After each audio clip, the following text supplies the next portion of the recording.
Enschede's Roombeek neighborhood is known as a less upmarket part of the city near the eastern border of the Netherlands. Far from the eyes of authorities, working-class families are living in the tight-packed affordable housing. On a sunny Saturday afternoon in May 2000, the residents of Roombeek are gathered in the streets, wondering where the cloud of black smoke is coming from. They seem surprised to hear there's some sort of production facility right around the corner. Little do they know that living standards in the neighborhood had been so low that a fireworks factory was allowed to operate nearby. Out of sheer curiosity, the entire neighborhood goes out and clogs the street. Suddenly, Roombeek looks like a festival is going on. The smoke coming from the factory yard also catches the attention of local firefighters. The immediate response crew arrive at the scene in minutes, but are blocked from approaching the factory by hundreds of onlookers. The crowd is deaf to their pleas to clear the way, as everyone wants to be in the first lines to see the show. The police have to intervene and push the people away from the scene. As soon as the path is clear, the firefighters waste no time rushing straight into the smoking factory yard. Danny de Vries, a young cameraman from the neighborhood, is here to capture the event. Having both the street and the smoke rising from above the rooftops in his frame, he finds himself in an ideal position. A burst of fireworks into the sky, followed by an explosion, suddenly breaks the generally joyful atmosphere on the streets. Suddenly, everyone is awake and alert. Whatever is inside that factory is dangerous and might threaten their lives. While the sound of whistling fireworks crackles through the air and small rockets fly all over the place, the crowd flees from the scene. De Vries stands calmly and records it all. Then, out of the blue, a powerful explosion knocks him off his feet. His camera is still recording, but nothing can be seen except for a thick smoke of dust that falls in the neighborhood. The dust settles after a couple of minutes, and everyone recovers from the shock. Instantly, the streets of Roombeek turned into scenes akin to a disaster movie. The level of destruction caused by the explosion indicates the factory was not an ordinary one. The center of the explosion is the S.E Fireworks Factory, one of the leading fireworks suppliers to major festivities in the Netherlands. The Roombeek compound was established in 1976, when the area was already an urbanized zone. The original facility comprised of a workshop and 13 storage cells designed to accommodate 18 tons of fireworks. In 1996, factory owners increased the storage capacity to 105 tons, and 2 years later to 159 tons. At the time of the disaster, the S.E Fireworks storage capacities comprised of 13 bunkers within the central compound that were built of reinforced concrete, 16 steel containers, 7 light concrete boxes, and 2 large hangars. Obviously, the factory accommodated quite a large amount of explosive material, which was not unusual considering the company's high turnover. The problem was that it was just a few yards away from a residential area.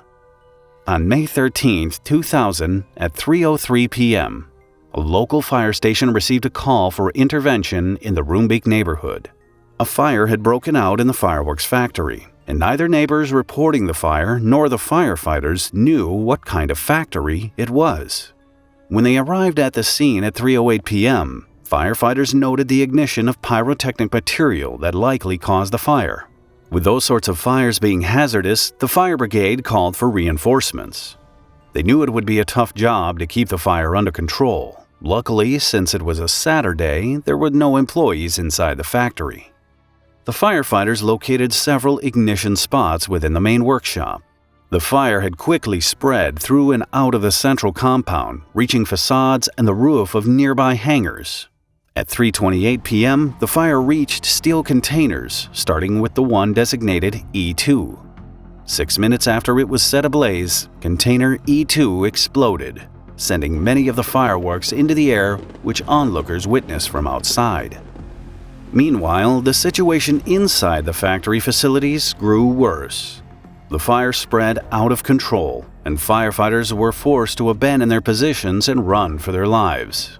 Inside the yard was also local photographer Marcel Van Nieuwenhofen, who was trying to get a close-up shot from the fire. From container E2, the fire spread to concrete boxes, which began to explode in sequence. The explosion created a 280-foot diameter fireball and a pressure wave equivalent to the explosion of 1,700 pounds of TNT. The blast destroyed the doors on the other storage units, which were then caught by the raging fire, followed by a massive explosion of the entire lot. The epicenter was cell C11 within the central compound. The force of the blast was evaluated to be equivalent to the explosion of 4 to 5 tons of TNT. It created a huge fireball 440 feet in diameter. The blast was heard within a 9-mile radius. The explosion at the S.E Fireworks went on to destroy the entire area around the factory, 100 acres in total. 400 houses were utterly demolished, with another 1,500 damaged. 15 streets were burned to ashes. Firefighters from nearby towns as well as from across the German border arrived at Enschede to help. Responders battled the blaze throughout the neighborhood the entire day. The fire also consumed the facilities of the nearby Grolsch brewery with an asbestos roof, releasing the harmful compounds into the air. Throughout the weekend, in apocalyptic scenes, rescue teams searched the debris for survivors. 23 people were found dead. Among them were 4 of the first firefighters to arrive at the scene. Marcel Van Nieuwenhofen, the daredevil photographer, was also killed in the explosion. At the Medi Spectrum 20, the Enschede hospital, 974 people were treated for injuries. 50 of them were in a serious condition and were kept for further treatment. The disaster had a devastating influence on the state of health of both victims and survivors, especially those that lost their homes. Many of them suffered from insomnia, anxiety, difficulty coping with day-to-day life, and a lack of self-confidence for a long time after the disaster. The material damage was enormous. An entire neighborhood was wiped out. The remaining houses were evacuated and demolished, leaving more than 1,500 residents homeless. The damage was estimated to be $486 million. Dutch Prime Minister Wim Kok and Queen Beatrix of the Netherlands visited the scene, promising that the entire nation would back up rebuilding the destroyed neighborhood. By all accounts, the Enschede fireworks explosion was an unprecedented tragedy in the town's history, only comparable to the Allied bombing in 1943. It caught the whole country's attention, curious to know how it happened.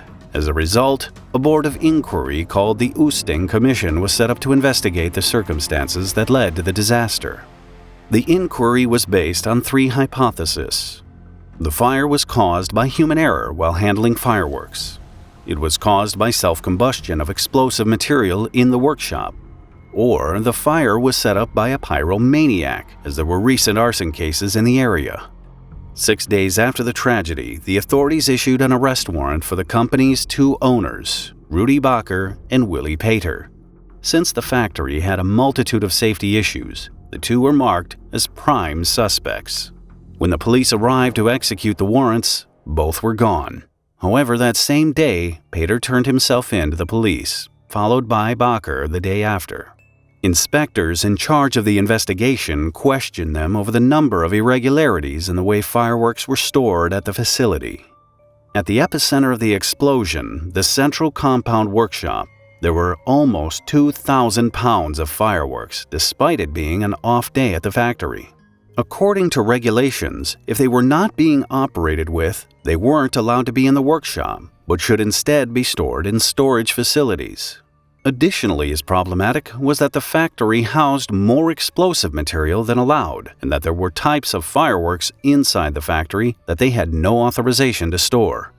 In general, fireworks are classified into 4 hazardous categories according to their potential to cause accidents. These are: Hazard Type 4 fireworks. They present a low fire risk. Type 3 fireworks have a fire hazard and minor blast and projectile threats. 1.2G fireworks present a serious projectile hazard but does not have a mass explosive risk. And finally, the most dangerous category, Type 1, comes with a very high hazard with the potential of mass explosion. The S.E Fireworks were authorized to store 136 tons of Type 4 and 2 tons of Type 3 fireworks. Instead, inside the storage containers and boxes, there were only 16 tons of Type 4 fireworks and 153 tons of Type 3 fireworks, 5 tons of Type 2, and 1.6 tons of Type 1. That was more than 160 tons of unauthorized hazardous material stored near the residential area. Furthermore, there was a series of issues regarding the safety of the storage capacities. The most obvious was the inappropriate layout of containers and concrete boxes in the factory yard. They were packed tightly, with no separation distance between installed earth walls or any other form of partitioning prescribed by regulations. 2 containers were not even supposed to be there and were not authorized. None of the storage facilities went through any kind of testing and had no appropriate detection and fire extinction devices. In addition, the aerial photos of the compound taken a few days before the explosion showed the container doors were left open. If that was the case on the day of the disaster, it surely enhanced the spread of the fire from one container to another and the resulting domino effect explosion. Ironically, just a week before the blast, the factory had been inspected and determined to have met all official safety regulations. The safety irregularities still didn't explain how it came to the explosion. Human error was the less likely cause, since there were no workers inside the factory on that day. Self-combustion of the explosive material left in the workshop was also a less plausible scenario. Even though it was a warm and sunny day, the temperature inside the workshop was far from enough to cause self-ignition. If it happened, an electrical short circuit from some devices could have been more likely. One of the arrested owners, Rudi Bakker, tried to defend his case by claiming it was arson. According to his claims, the previous owner of S.E Fireworks, Harm Smolenbroek, had the financial motives to organize it. Smolenbroek had sold the company to Bakker and Pater on April 27, 1998, but had remained the owner of the land and buildings which he rented to new owners under the articles of the buyout contract. Bakker claims Smolenbroek had plans to sell the land to the municipality, but had to get rid of his tenants somehow. The arson seemed like a good choice. Indeed, the police arrested 34-year-old Andre de Vries, accusing him of setting up the fire in S.E Fireworks on May 13, 2000, but with no connections to Smolenbroek whatsoever. Even though de Vries persistently claimed his innocence, in May 2002 the court sentenced him to 15 years of prison. The verdict was based on witnesses' testimonies, traces of powder burns on his pants, and his statements. As it later turned out, de Vries was right about his innocence. In 2003, the appeals court acquitted him of arson and released him from prison. The final report of the Oostig Commission was released on February 28, 2001.